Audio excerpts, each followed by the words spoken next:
Okay, so I want to tell you about my USATF Masters Nationals experience, and it has some really good things to it, but it also has not so good things to it. So thought I would do a recap of kind of leading up to it and then the end results. So stick around.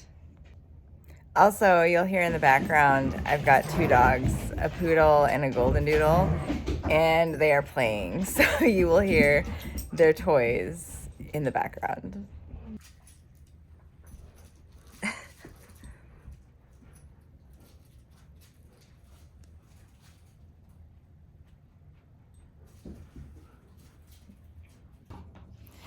Okay, so USATF Masters Nationals happened this last weekend, and it was a great experience. And I want to share that experience and kind of the build-up leading up to it. So just in short, I ran a 1500 on last Saturday and then ran an 800 on Sunday. I ended up getting fourth in the 1500 and second in the 800. Both were great races. The 1500, the strategy was to be a little more conservative, so I didn't waste any energy on the 800 because the 800 is my stronger event. So it worked out well. I was trying to get position, and the last couple laps, I knew that I wouldn't get third place because the third place gal was about 100 yards ahead of me, 100 meters ahead of me, and just a little too far for me to try. I could have pushed a little bit, but I kept having that 800 race in my mind, so I didn't want to mess that race up for the next day. So I ended up fourth, and that was a great race. And then Sunday came.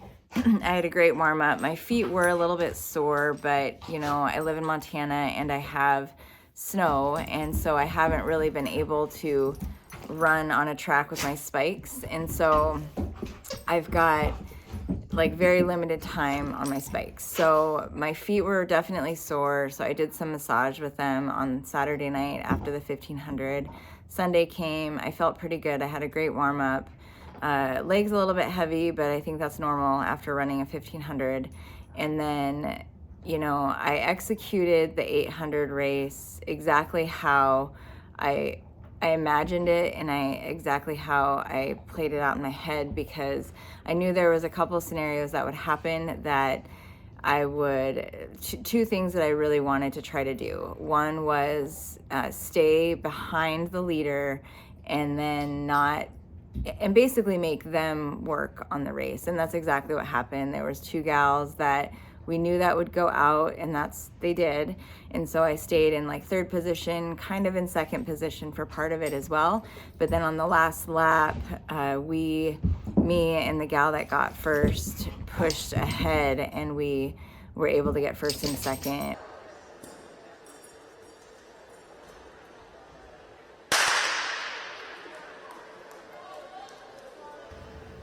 Normally when I start a race, I really try to push ahead, but you can see here that I strategically held back just a little bit because I knew that I didn't want to be leading. So I allowed these two gals to take the lead, and I just worked off of them.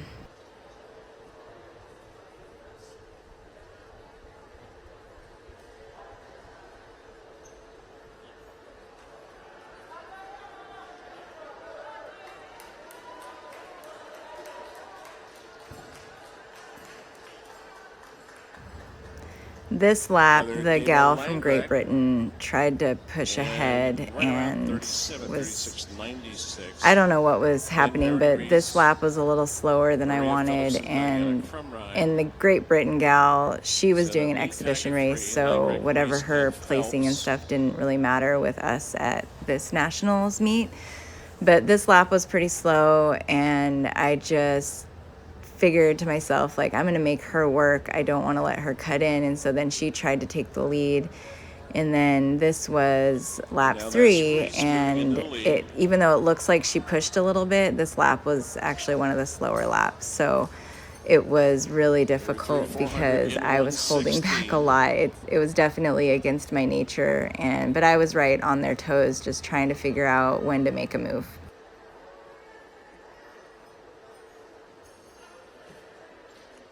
Set a lead group running comfortably with Reese, Langreck, and Phelps.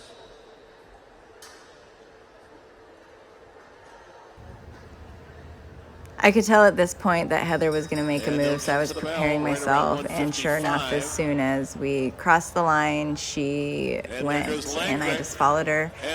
We had a really fast lap. I think she ran a high 32, and I ran a high 33, and she just had a quicker finish.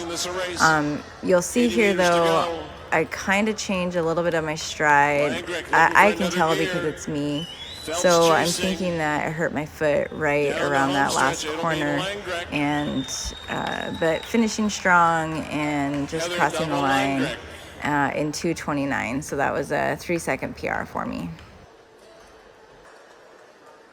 The strategy was great. It was a very, very tactical race, and I enjoyed it quite a bit. It was really fun to do, and so yeah, and getting second place was great at that event. And my dog is he's bothering me, but he's so cute. So yeah, it was great. But as soon as I crossed that finish line, my right foot had pain, and it was every step, it just kept getting worse and worse. So yeah, I will go into more of that and what is going on with my foot. Here's my kit that I wore, my nice lightning bolt. Here's my medal, second place. It was great, silver. Here's some of the gals I raced against, and this is the third place gal. This is Cynthia Monteleone. She has helped me with all my nutrition. She's amazing. And of course, this is my coach, Sue McDonald, who we had to get a photo on the podium together. Okay, but before I get into what's going on with my foot, I want to kind of go back to the first time I ran in December as a Masters athlete. So I started this journey in October of 2024. I have a great coach. Her name is Sue McDonald, and she's done a great job getting me, from marathon training to Masters track training, and that has been such a great journey. It's been so fun testing my body, trying to figure out, how quickly I can do things and all this stuff. So that's been a lot of fun. So working with her since October, and then my first race was in December, and that was a lot of fun. I ran a mile race and an 800 race. So my first 800 back since I raced in college, and I ran a 2:33, which it kind of blew me away, or excuse me, a 2:32 actually. It kind of blew me away. I didn't realize I could do that, and so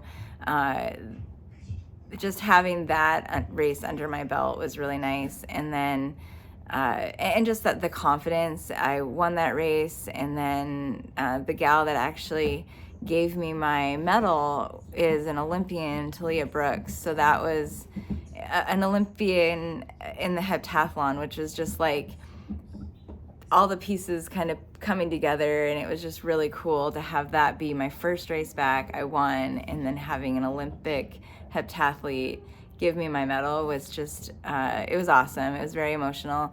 And then that same day I ran the 1600. So I was never really a mile racer, but because of my marathon training, we thought, throwing in the mile would be really good because of my endurance. And I ran that one at a 5:46, which was great because every other time trial I've been at like 5:55, 5:53, right around there, and I've just always been there. So just being able to race a little faster was really fun, and I got second at that 1600, so that was really fun. So then after that race in December, I trained for another month because I had a race in Seattle that was just a mile. They call it Mile City. And this race was way different than the prior race because, it was very small. I was only racing 3 people in both the 800 and the mile that I'd done before. So in Seattle, when I raced, I think there was like 25 people in my heat, so it was a lot different. And the strategy to that one was to try to not get stuck behind people, and that's exactly what happened, unfortunately. And mentally, I didn't plan for that race as well as I should have. So I was prepared physically and I felt very fit. But when I got on the line, they ended up lining us up the first like 20 or the first 15, and then I was in like the second half group. And it's a small track, it's a 6 lane track. And so we did basically a double start line. So I immediately was behind, 15 people. So that was frustrating. I ended up getting boxed in a lot in that race. And I really didn't plan for that. I didn't think that would be what would happen. And so mentally, it was really just a weird race. It was a good experience. I got boxed in, and I was kind of in this zone partway through the race where I felt like I was kind of having a little bit of an out-of-body experience, where I was just kind of going through the motions, and then I kind of snapped out of it, and I was like, I have to race. So I was able to, the last 3 laps, because it was also a 307-meter track, so it was an odd number than a normal 200-meter track. So I had to snap out of it, and then the last 3 laps I actually kind of raced, which was good. And then that one, I pushed it pretty hard the last 600 meters, and I ended up getting pretty sore after that race. And I think ultimately it was because I wasn't really mentally prepared the way I should have been. I don't know what I placed actually, because there was like hundreds of people that did that race, from college, high school, college, and adults doing it. But my time was a 5:39, which was pretty exciting. It was, it was PR for me. It was exciting to run, having a 3 in there. So that was cool.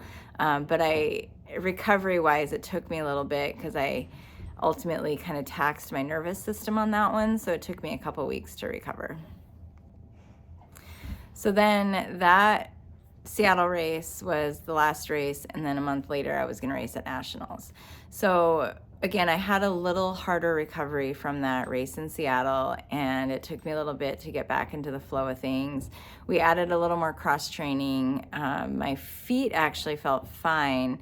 I think my just overall body was just not recovering well, so it just took a little bit longer.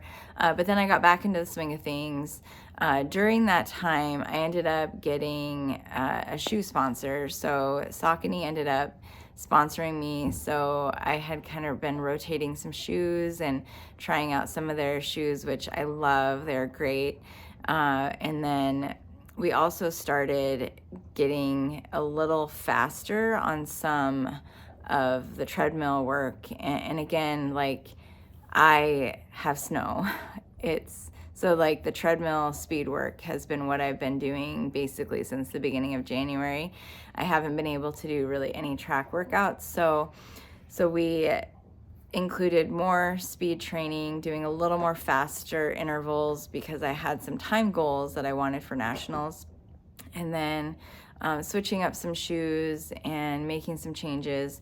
We also did a few hill workouts. A couple I was able to do outside, but then I was doing most of them inside. But one in particular that probably was the start of maybe some of my feet not being 100% stable is I did a hill workout, but I went at a pretty high incline.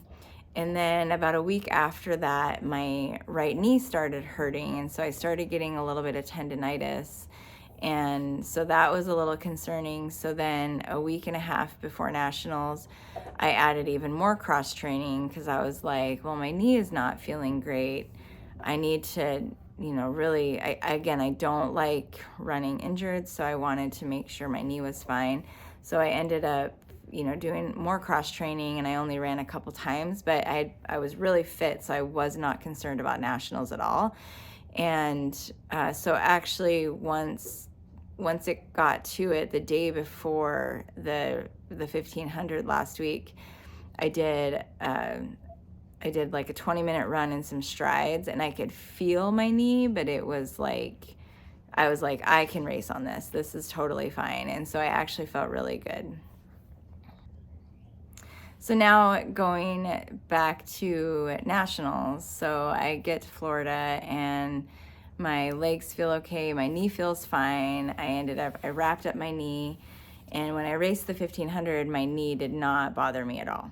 So I was very thankful for that. And again, I felt pretty fatigued for the 800, but it wasn't bad. Like, I just felt a little heavy from racing that 1500 the day before. So again, I executed the 800 great the way I wanted to, and then immediately after I crossed that finish line, I actually told the gal that won, I said, that was a great race. I would have loved to win, but you killed it.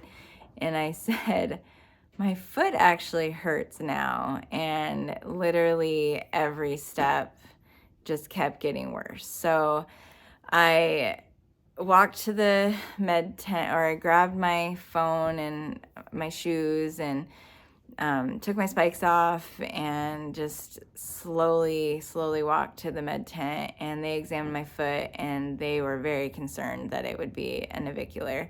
And I told them, I said, well, I'm very familiar with that, but this doesn't make any sense, because last time I had an issue with my navicular bone, it was in my left foot, and granted it was in high school, but I had pain leading up to it, and then I kept running through it. I said, this is super sudden. And he's like, well, let's ice it a little bit and we'll check things out. The unfortunate thing is, because I was having some knee inflammation, I had actually added ibuprofen to my regimen starting on Thursday night. So Thursday night, Friday, all day Saturday, I took max doses of ibuprofen. This is not something I normally do, because I don't like taking ibuprofen. I like to feel what my body is feeling. So the concern was then, well, am I actually feeling 100% of what the pain is? Because I look back at it now, like, I could have maybe started injuring it on Saturday wearing those spikes on that 1500, and I just didn't feel it as much as I probably should have, because I had a lot of ibuprofen in me. Again, trying to make my knee feel better. Well, my knee felt fine, so now it was just my foot.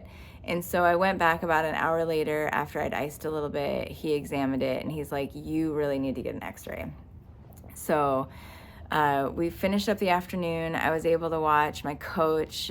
She actually broke the American record in the 200, which it was crazy. It was such a good event. She ended up getting second, and so the first, second, and third place gals in that race all broke the American record. So it was just, the whole place was just going crazy watching these gals race, and they're all in their 60s, early 60s. So it was just amazing to watch. So being able to watch her was great.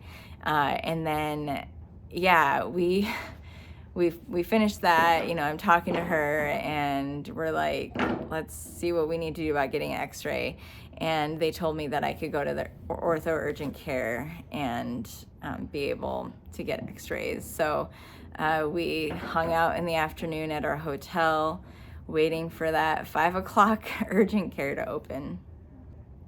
Okay, so I want to do a big shout out to Sue, because she was like a mama bear and hung out with me while we went to urgent care. We were literally there for 3 hours. She helped me out and was so sweet and nice, and I just loved having her there. It was great. So we finally got x-rays, finally got the doctor to look at my foot, and there's actually an old break on my right navicular that is on the dorsal, so top part of it.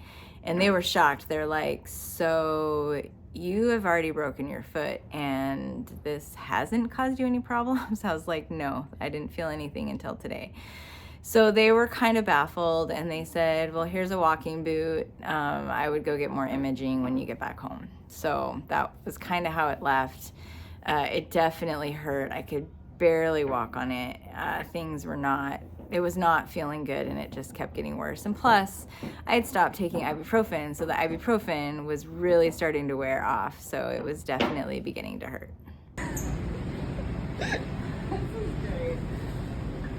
Hi Maria, why are you in this electronic cart? Because I have a broken foot. And how did that happen? I don't know. It's been broken for quite a while, I guess.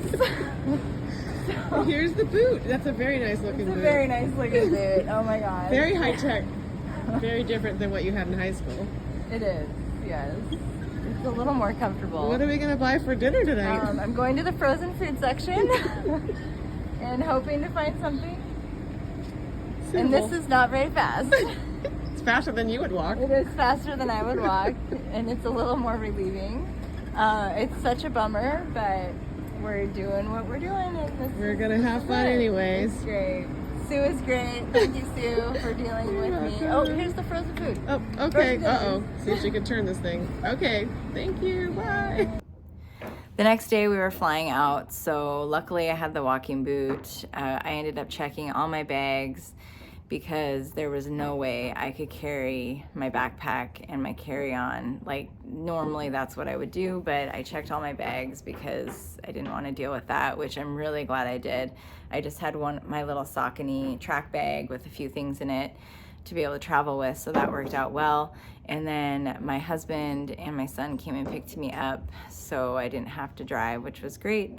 And it was crazy though, on Monday, that time frame, trying to, wait for the airplanes and everything, I ended up getting my MRI scheduled and a foot specialist scheduled for the next day. So I was like, I got to get this done. I can't wait to just get home. So I was able to get those appointments scheduled, which was great. And it was funny. Sue was like, no wonder you're a successful businesswoman. Like, you can get things done. So she was kind of surprised that I had all those appointments scheduled before I even got home. So, but I had a few more moments with Sue while we were traveling, and just final lunch at the airport before we went home. So that was really fun to be able to hang out with her some more. But I got home on late Monday night, and then Tuesday went in for an MRI, and then went to the podiatrist as well. And that is where I guess the story unfolds. So I went to get the MRI, and the radiologist, who is also an orthopedic doctor, called me and actually gave me some really good news. He said, your bone is stressed, but I'm not concerned about the old break. The old break is not a problem. He said that there's a little bit of arthritis in that little spot, but it's more like a bone fragment that just healed, and he's like, there's no inflammation there, so that's not the problem. He made it sound like I could potentially run in, 4 weeks. He said it might still hurt, but you should be able to run your race at the World Championship. So that was encouraging. I was like, okay, great. So kept walking around. Everything's fine. Definitely still hurt, but then I went to the podiatrist, and he zoomed in on one of the MRI films, and he's like, this looks like a break. You cannot walk on it. And he actually wanted to put me in a cast, and I was like, no cast. So he said the boot's fine. I need to be completely off it for 6 weeks. He said even if it's broken or it's not broken, like, the treatment's going to be the same. He's like, you don't need to have surgery. It's a very small fracture, but your navicular is very, very stressed, and we need to get it healed. So I left there very sad. I was very, very bummed because I, have worked really hard this whole season, and then to have it kind of abruptly stop has been pretty difficult. So getting that news was frustrating. And then he also said that I couldn't swim, I couldn't aqua jog. So I was like, I don't even know what to do. Like, my brain is not gonna like this at all. My body's not gonna like this. So that was a little frustrating. But then the next day I called him and I said, I want to get a second opinion because I don't understand why I can't aqua jog or swim. Those are non-weight bearing. And come to find out, he was a little confused by that. He thought I was still going to be like running on the bottom of the pool. And so he's like, well, if you're completely suspended, then that's fine. He said, but you do need to wait until your foot doesn't have the initial pain anymore. So the goal is to try that tomorrow and hopefully be able to swim a little bit and get some aerobic in. But yeah, he did give me the go ahead to aqua jog, which was great.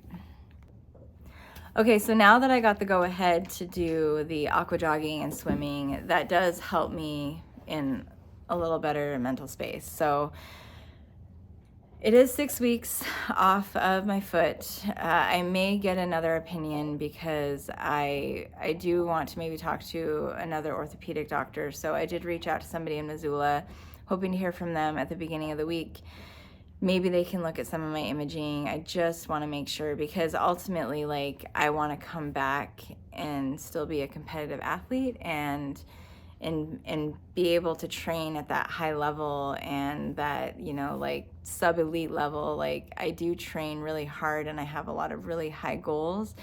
And I just want to make sure that my foot is being treated properly. Like, if I have to literally take this whole year and make sure it's right, that is worth it to me. It's really hard because I haven't had to stop training in quite a while, but I just want to make sure it's done right. I don't want to go 6 weeks and then be like, oh, you need surgery or something, or it's not healing right. So I want to get that second opinion just to make sure I'm doing everything right so I can be properly set up for the future because I'm only 42. Like, that is not very old for what I'm doing. And I've got a lot of time ahead and I just want to make sure it's being treated properly. So I am going to work on getting that second opinion and just making sure that this is the proper route that I'm taking. And yeah, it'll be interesting to see how that goes. Okay, so just to wrap up, I just thank you all for joining in and listening and hearing my story. I plan on sharing the journey through, this first 6 weeks and how I stay active. And, yesterday I was able to go to the gym. I met with my friend and we did, upper body core, and I was able to modify for some hip stuff. So there's actually a lot of stuff I can do. I can't use my calves or my ankles really. So I will share that journey and what that looks like, and hopefully somebody else can learn from that. And,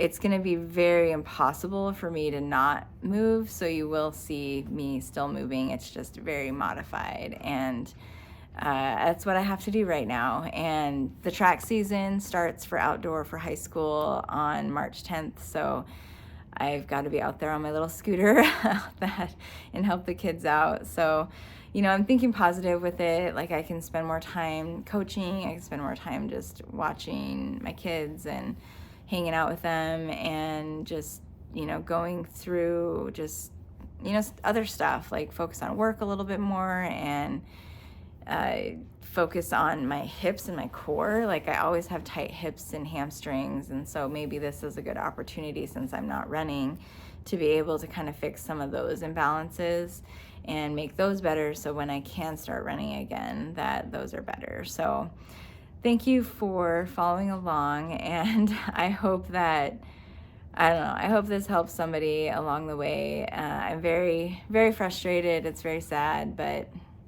it is what it is, and I just have to take care of it. And I know that I will come out stronger in the end, because I do not want this to happen again. So having a broken foot is no fun, and not being able to be active is not good, and it's not fun, but I know it's just a season and I will get through it. And thanks again for all your guys' support.